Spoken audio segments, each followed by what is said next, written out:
I got so much motherfucking design on right now. Break it down, bring it back, make it clap. I got 3 old thoughts, new block, where that day. Bitches on my line, and you know. Perkenalkan, nama saya Reva Amanda dengan NIM 2331018 dari kelas 1A jurusan Perbankan Syariah. Baiklah, di sini saya akan membahas tentang filsafat ilmu. Filsafat ilmu adalah cabang pemikiran filsafat yang menjawab beberapa pertanyaan mengenai hakikat ilmu. Materi dasar yang dipelajari adalah dasar-dasar filsafat, asumsi dan implikasi dari ilmu, baik ilmu alam, ilmu sosial maupun ilmu humaniora. Filsafat ilmu berusaha menjelaskan masalah-masalah seperti pertanyaan tentang konsep bagaimana yang disebut ilmiah, bagaimana konsep tersebut dilahirkan, bagaimana ilmu dapat menjelaskan, memperkirakan, serta memanfaatkan kebenaran terhadap fenomena alamiah secara meyakinkan.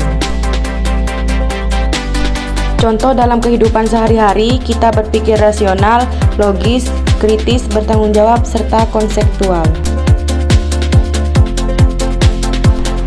Nah, filsafat ilmu juga mempelajari tentang adanya kebenaran yang ada di alam semesta yang berkaitan dengan bidang keilmuan. Filsafat berguna untuk membuat manusia memiliki sifat yang bijaksana dan bisa menerapkannya dalam kehidupan sehari-hari.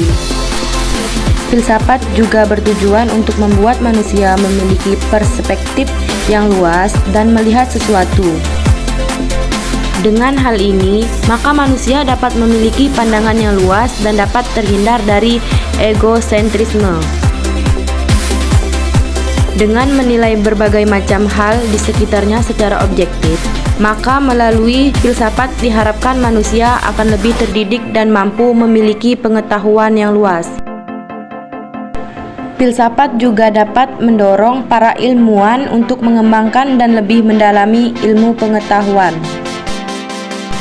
Dengan mempelajari filsafat, maka manusia juga dapat memahami perkembangan, kemajuan pengetahuan, serta sejarah pertumbuhan dari pengetahuan tersebut. 3 aspek cabang utama filsafat, yaitu ontologi, epistemologi, dan aksiologi. Ontologi dimaksud di sini adalah suatu kajian yang ditunjukkan untuk menjawab pertanyaan apa, sehingga ini sangatlah mendasar dan awal sebelum membahas hal yang lainnya. Pembahasan pertama dari tema apapun seharusnya diawali dengan menjawab apa, sehingga akan teridentifikasi batasan-batasan apa yang menjadi kajiannya. Yang kedua adalah epistemologi, yaitu bagaimana mencari berbagai pengetahuan yang berhubungan dan berkaitan terhadap jawaban apa yang dimaksud di kajian ontologi.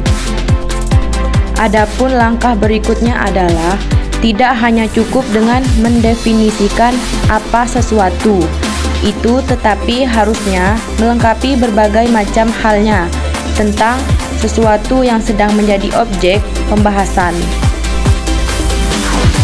Dengan sesuatu yang sedang menjadi objek pembahasan menjadi target utama aspek epistemologi ini, guna melahirkan suatu disiplin ilmu tertentu. Lalu kemudian dilengkapi dengan apa yang dikaji dalam aksiologi, karena aksiologi ini membahas tentang daya manfaat dan daya guna dari bahasan tersebut. Ada juga filsafat sebagai ibu ilmu. Pemunculan sejak abad ke-5 sebelum Masehi, filsafat telah menunjukkan supremasinya dalam pentas pemikiran dan keilmuan dunia sebagai ibu ilmu, atau bisa disebut the mother of sciences. Sebagai ibu filsafat telah menunjukkan diri sebagai kekuasaan yang mengandung benih-benih pemikiran keilmuan, melahir dan menyusui bayi ilmu, dan terus membina perkembangan ilmu menjadi cabang dan ranting-ranting keilmuan, serta mendewasakan ilmu sebagai ilmu otonom dan mandiri. 1. filsafat sebagai ilmu yang mengandung benih-benih pemikiran keilmuan, mengandaikan bahwa filsafat sebagai ilmu berpikir selalu mengembangkan gagasan-gagasannya. 2. Sebagai ibu yang melahirkan bayi-bayi ilmu, filsafat membidani sendiri proses kelahiran bayi ilmu dari kandungannya, sehingga membentuk cabang-cabang dan ranting keilmuan baru yang bersifat khusus.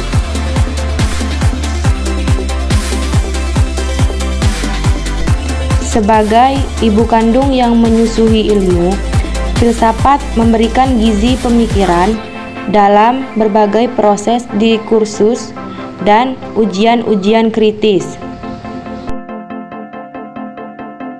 Dengan cara melakukan kritik, koreksi, dan penyempurnaan yang membangun dan menumbuhkan taraf kematangannya sebagai ilmu-ilmu cabang dan ranting keilmuan yang mandiri. Sebagai ibu yang mendewasakan ilmu, filsafat tidak akan pernah mengikat atau membelenggu ilmu di dalam pagainya. Dan ada juga filsafat ilmu sebagai mata kuliah yang disajikan di lingkungan perguruan tinggi, menuntut kearifan pengajar untuk memperhatikan urutan penyajian materi pengajaran. Urutan penyajian itu mulai dari tema-tema yang paling bersifat dasar dan bersifat umum sampai pada tema-tema yang paling bersifat terapan dan bersifat khusus. Selain itu, pemilihan tema-tema materi pengajaran, terutama tema-tema terapan dan khusus, juga harus didasarkan pada kebutuhan khusus suatu program studi. Kebutuhan-kebutuhan khusus itu terkait dengan bidang ilmu pendidikan, bidang ilmu bahasa, bidang ilmu sastra, dan bidang ilmu seni.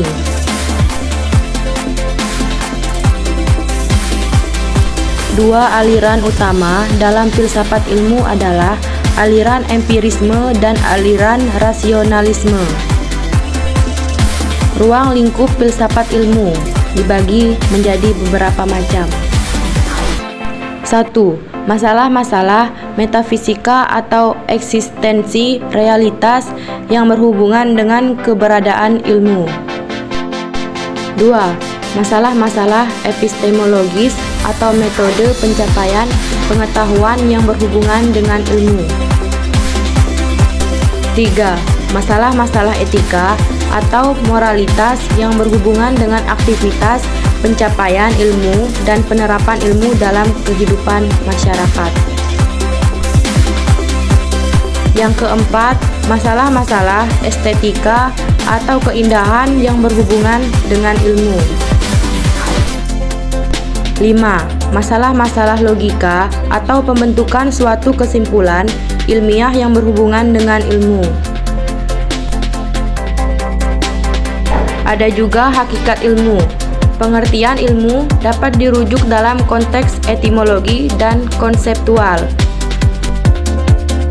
Ilmu merupakan pengetahuan yang bersifat sistematik dan tidak dapat dipisahkan dari metode ilmiah sebagai teknik untuk memperoleh pengetahuan ilmiah.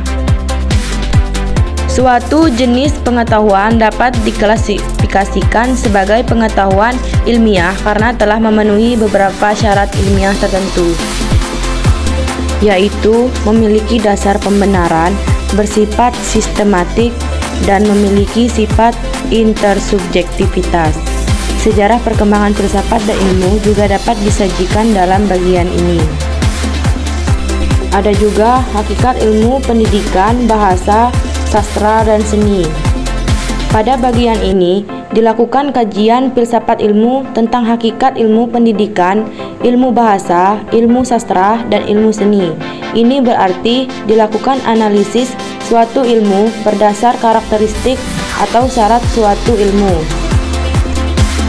Selain itu, peserta belajar melakukan pembuktian tentang keberadaan ilmu mereka berdasar sudut pandang, tinjauan dasar metafisika, epistemologi, aksiologi, dan logika.